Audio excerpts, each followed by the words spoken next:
name is Amber Walker. My name is Xenia. I go by Zen.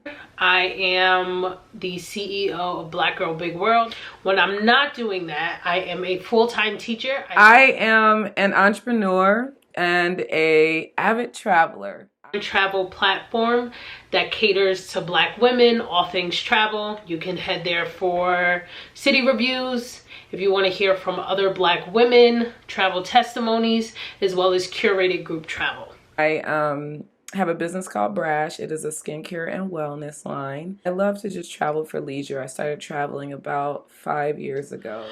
Travel is my passion. If I wasn't teaching and I could be traveling full time, I definitely would. It is such a privilege to be able to travel. First and foremost, I definitely want to name that. I feel like travel has just allowed me access to so many different cultures, to so many different foods, places. It has really expanded my thought process of just how I interact with people. Travel to me means freedom.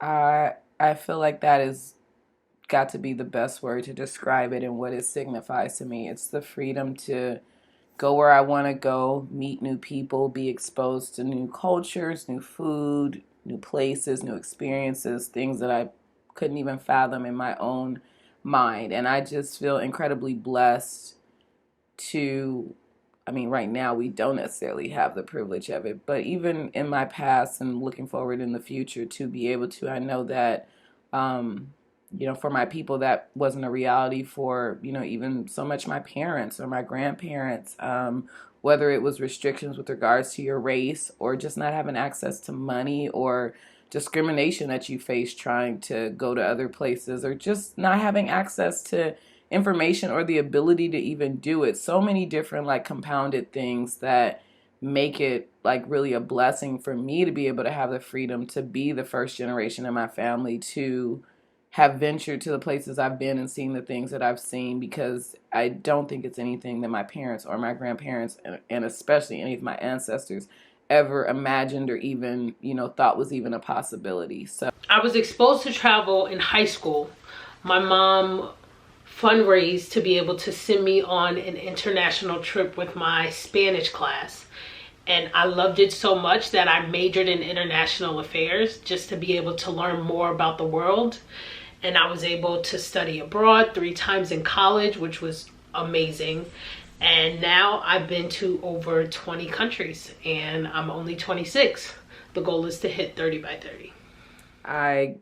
My friend drugged me to Brazil and it was one of the best experiences of my life. It was really life-changing, and after that, I just could not stop. So, can't get enough of seeing the world. I don't necessarily go places because of any set location that I really want to go to. I will find deals, and I'm like, oh, I haven't been there. I'll go there, and then I'll go to all of the surrounding countries as well. Things are really tough right now for me not being able to fly. I have a vacation I just canceled, so yes. It has been hard as a small business owner and as a traveler. So I'm hanging in there. The main thing that I love to experience is the culture and the food. I'm definitely always conscious about, trying to meet local people, connecting with locals. I typically do all of the planning for my trips. So if there is the ability to get a local tour guide, I definitely do that. Small businesses, like people from the area. When I went to Bali, we got a driver for the day. And you can go with the bigger companies where the name, but I didn't. I did some research and I found a person who was local. They had their own business.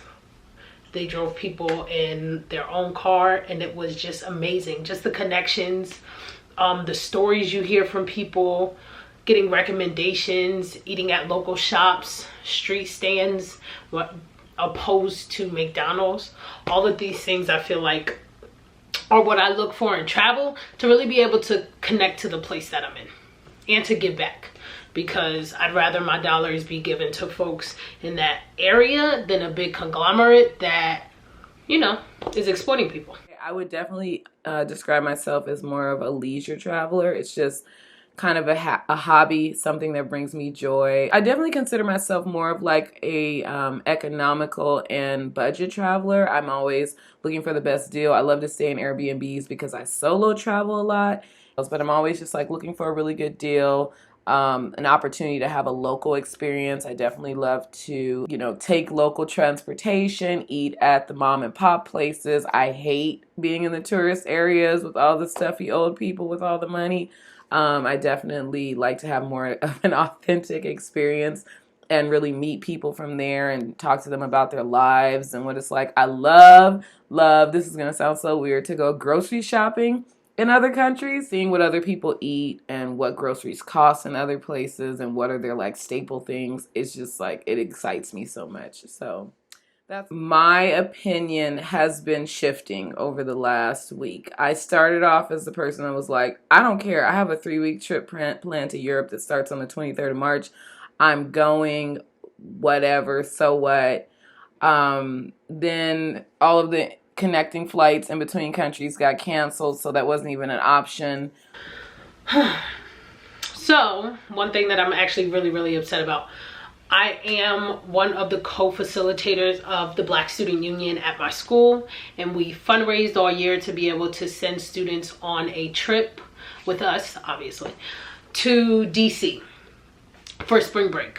But because of COVID-19, the trip had to be postponed. It's actually just been canceled. We haven't even gotten around to doing all of the legwork and labor necessary to find out, can we push the date back? If it's something that can even be changed and refunded, if students have free time later on in the year because it was scheduled for spring break. So that's definitely put a damper on things. And this summer, like I said, I'm thinking of going to the Philippines. I don't know. I don't know if I'll be self-quarantining for the next 3 months or if I'll be able to go places. I am not opposed to people traveling. I do think as many people as possible should try to avoid traveling right now, just to try to level this out and get people away from each other. But it's also just like, flights right now are super cheap. So there's definitely an incentive, but you're taking that risk of being in an enclosed space, germs being circulated through recycled air. So I definitely feel like while flights are cheap and it's creating access to people who might not have had access before, there's still a lot of risk involved. So it's however you want to look at that. Honestly, I probably, if I could get out of here, I would. I'm going crazy. I really would just suggest that people take proper precautions, that they're practicing really good hygiene, and to wear a mask and gloves and shoot, even goggles if you need to when you get on the flight. I feel like if everybody did that, that the likelihood of anyone catching anything from anyone on the plane, especially since there's probably only going to be 19 people in there anyway, it's probably highly unlikely. Especially since you're probably more likely to catch it at the grocery store with these lines that are around the corner for an hour and a half, or people in here fighting over water and trampling over each other and standing in lines for an hour. It's actually probably more dangerous being at the grocery store than it is being on an empty flight or in an empty airport right now, to be quite honest.